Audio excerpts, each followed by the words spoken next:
అబూజ్మడ్లో నేల కొరిగిన నంబాల కేశవరావు. మరి సిక్కోరులో పుట్టి అంచెలంచెలుగా మిలిటరీ ఆపరేషన్లలో సిద్ధహస్తుడు.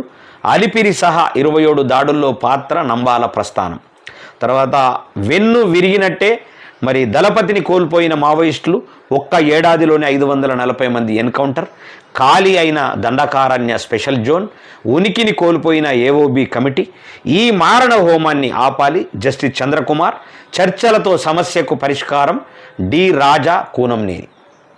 ఎంత మొత్తుకున్నా ప్రధానమంత్రి ఇక ఉండడులే, నెక్స్ట్ ప్రధానమంత్రి ఉండడు. పేద ప్రజల్ని ఉసురు పోసుకుంటున్నాడు. ఆ ఉసురు ఖచ్చితంగా తలుగుతుంది. కొందరికి బీజేపీ వాళ్లకు కోపం వస్తుంది ఇది. కానీ నేను కూడా హిందూ ధర్మం ప్రకారం మాట్లాడుతున్నా, పేద ప్రజల పక్షాన మాట్లాడుతున్నా. కోట్ల రూపాయలు కూడగొట్టుకొని కోట్ల రూపాయలతోని ఎంజాయ్ చేస్తున్నటువంటి వాళ్ళకు తోని మాట్లాడట్లేదు. ఆయన యోగ పురుషుడైతే నేను కూడా యోగ పురుషుడిని. నన్ను ఆ కృష్ణ పరమాత్మ ఇక్కడికి అందుకోసమే దృశ్య శిక్షణ శిక్ష రక్షణ కోసమే పంపించాడు.